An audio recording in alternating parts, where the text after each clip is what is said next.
Okay, so I feel like we all know who Lara Croft is, or what Tomb Raider is, so doing an intro feels a little silly, but Tomb Raider is a puzzle action franchise where you play as the titular Lara Croft, solving ancient puzzles and exploring, you guessed it, tombs. This franchise is one I've always known about but only recently got into after seeing a remake get announced at the last Game Awards. I'll be comparing the first of each trilogy, as these are the only ones I've played so far, although I got the entire franchise with all the DLC for a whopping $30, thanks to the financial vacuum that is Steam. This franchise has 3 timelines and a 4th is making its way in 2026, and none of this was explained in the instruction booklet. We have the original series, with its original 6 games, then the Anniversary Trilogy, and finally the Survivor Trilogy. I've grown to enjoy raiding a tomb every now and then since starting these games, but I only recently learned about how genuinely insane the history of this franchise is.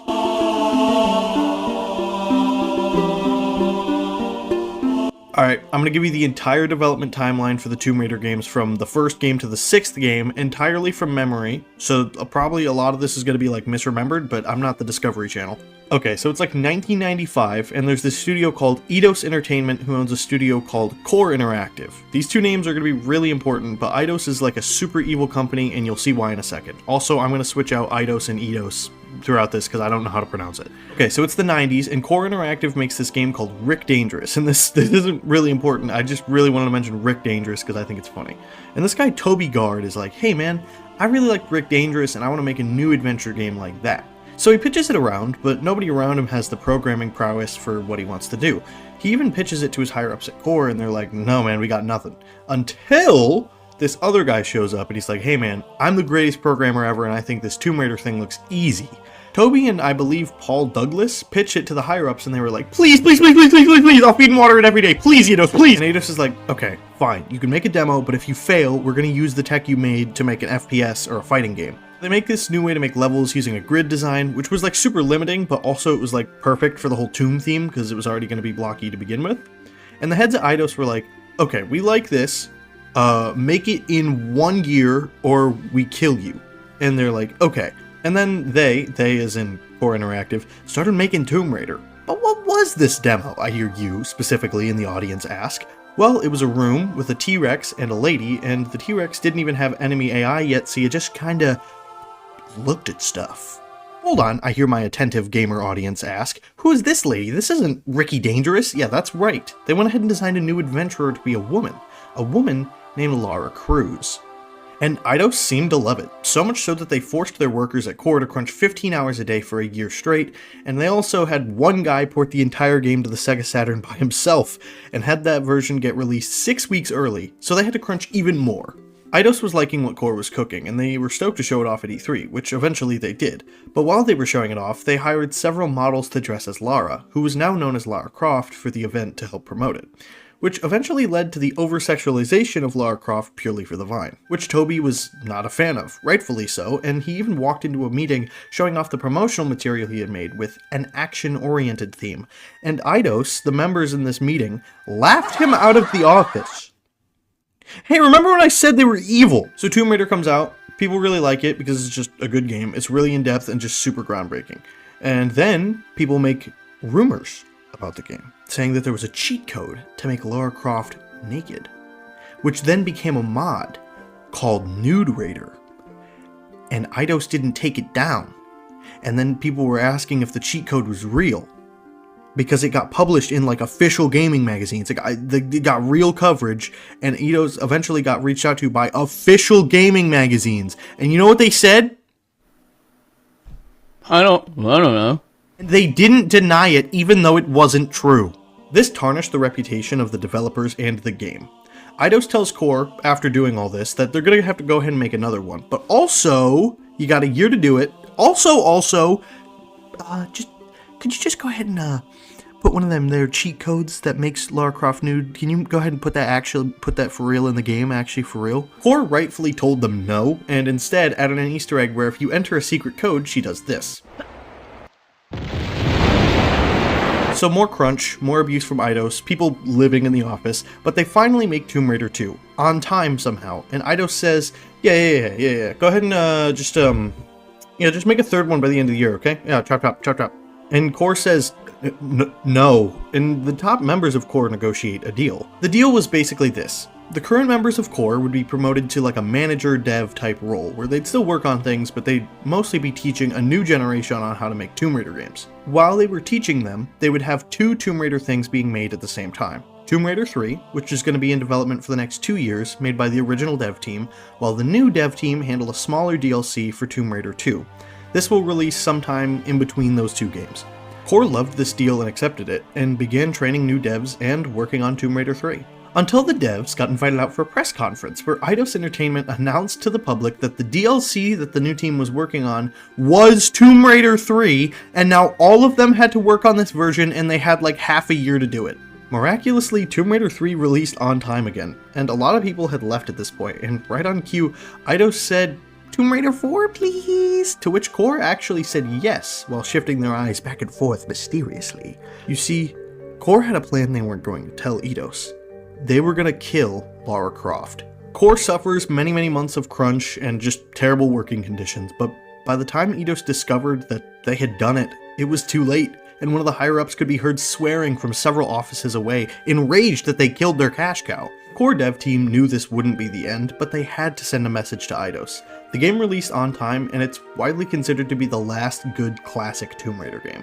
Eidos expected a new Tomb Raider game by the end of the year, and they expected Core to figure it out. Which brings us to Tomb Raider 5, which was a series of non-linear stories, messy game design, contradictory writing, and given its rushed state, it was filled with some of the most game-breaking bugs and poor design left and right. This marked the franchise with death, with the second movie bombing, and the devs not even pretending to like the franchise anymore.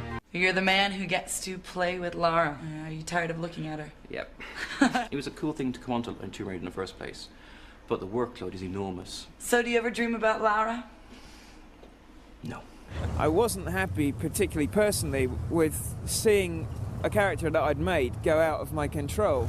I feel sad. She's strayed from the path, you know? Eidos was not happy about this, but of course, they did not learn a lesson. They actually asked for a 6th game. What was left of the dev team truly hated Tomb Raider and proceeded to make a crunch-filled mess that was so poorly received, even the higher-ups knew it was Jover.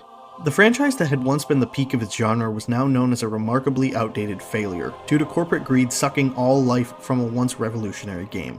Core was eventually shut down, and shortly after, Eidos fired one of its main leads, before going bankrupt themselves. They then got bought out by Square Enix, who also did some shady stuff with the Tomb Raider franchise, doing a lot of the same crunch and toxic workplace activities that Eidos did, but with the Anniversary trilogy. And eventually, finally, when workers got treated better, we got some of the most critically acclaimed Tomb Raiders to date. Do you see why I called Eidos the devil yet?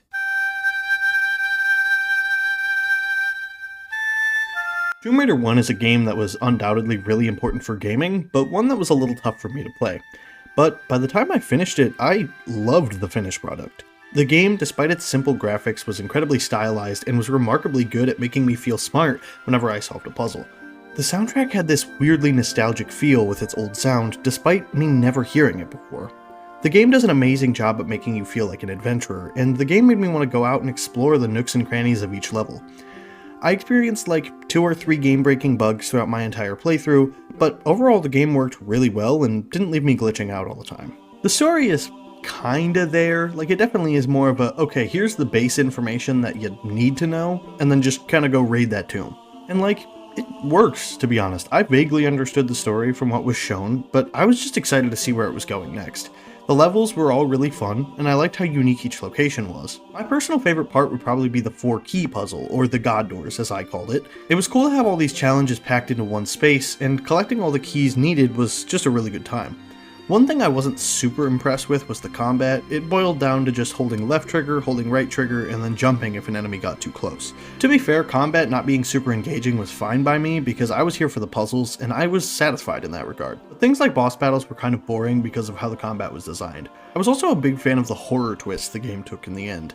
In the final third of the game, Tomb Raider takes this strange turn, where after fighting bears, gorillas, and lions, and other animals, you're suddenly attacked by these strange, skinless centaurs, which by itself is alarming, but as you progress the game, you come across even more strange creatures, including these dog-like ones, and these ones that I just call Demogorgons. The final area of Atlantis is actually pretty unnerving when I finally made it there, and it definitely had me on edge in some parts. Overall, this game was incredibly fun and took twists and turns that I was not expecting, which just led to me having a great time.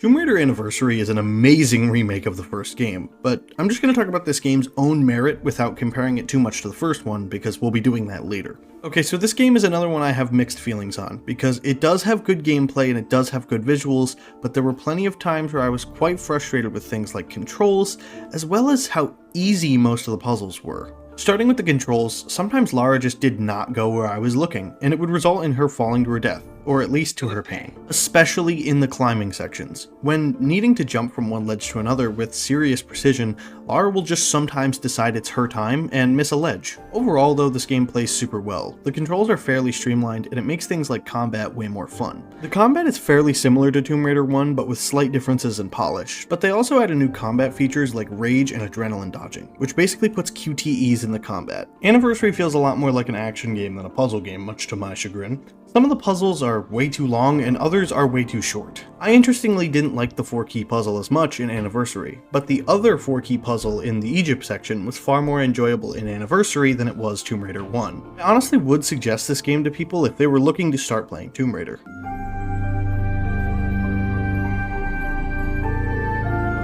Okay, so comparing these two games is interesting because of how well Anniversary masters and evolves upon Tomb Raider 1.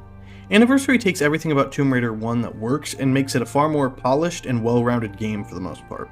Like I said before, puzzles don't feel as hard a lot of the time, but I do love how each room is recreated so perfectly, but they made the puzzles slightly different, or different entirely most of the time.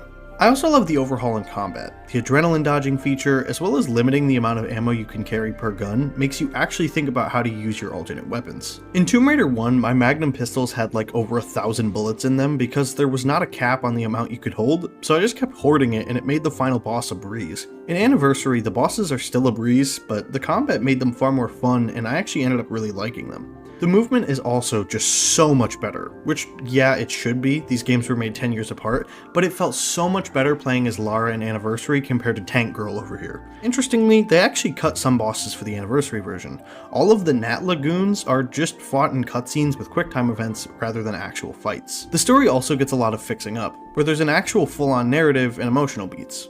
One particular moment that stood out to me was when you fight Larson the final time. You fight him 2 or 3 times during the game, but the final time, Lara does something that she's yet to do at this point in the game. She outright kills Larson, something she's visibly shaken by.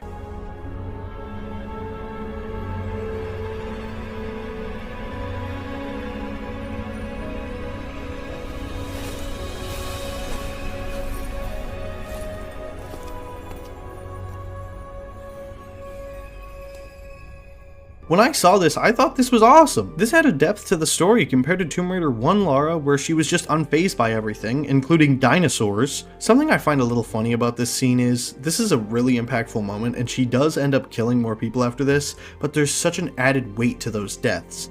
It's not really something she's happy to do or something that's celebrated by the story. But then you boot up the first level of the sequel, Tomb Raider Legend, and it has you gunning down military agents with their own assault rifles with literally no emotion from Lara. I think if somebody asked me which of these two games I prefer, Tomb Raider 1 versus Anniversary, I think I'd say I enjoyed Anniversary overall more. Not that it does everything better though, I do think that Tomb Raider 1 has a far more isolated feel and is just a better art style? I don't know if that's really what I mean, but like the tombs in Tomb Raider 1 just feel more like ancient and they feel more like ruins compared to Anniversaries. Tomb Raider 1 just feels tombier, I guess. Another huge difference is the graphics, which may seem obvious, but I think it's insanely impressive that these two games are only 10 years apart. Although I am playing on the PC port, but even comparing it to the PS2 release, this still looks pretty good for 2007.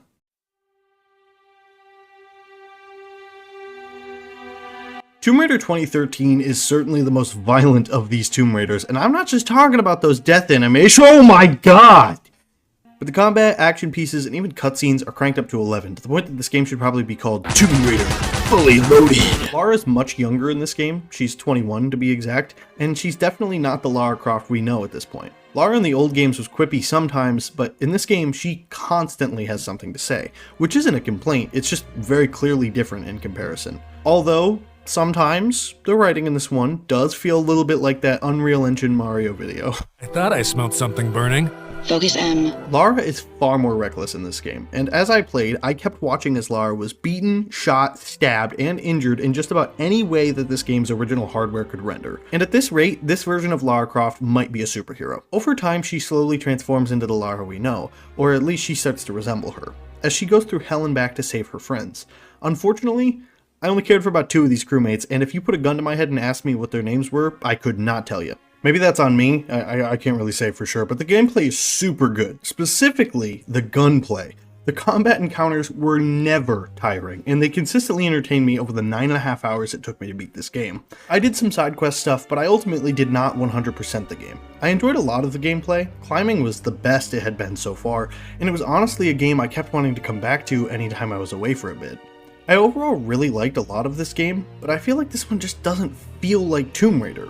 Like, if you change the protagonist out for, like, just a generic character, you know, Rick Dangerous, nobody would compare this game to Tomb Raider. The game is so far detached from the gameplay and themes of the original games that it's kind of insane to even try to compare them. I also didn't love the choice to go open world, and making most of the tombs optional was certainly a choice you could make. And the puzzles in the main story are non-existent, and maybe there's a few, but I can't really remember any.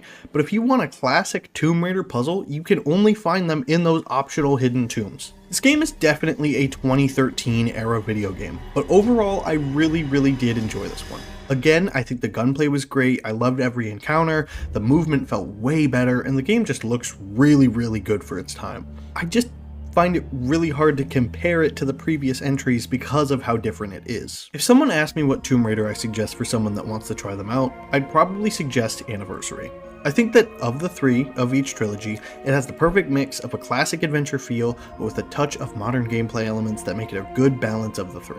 Although I'd also highly suggest the other 2, especially Tomb Raider 1 from 1996.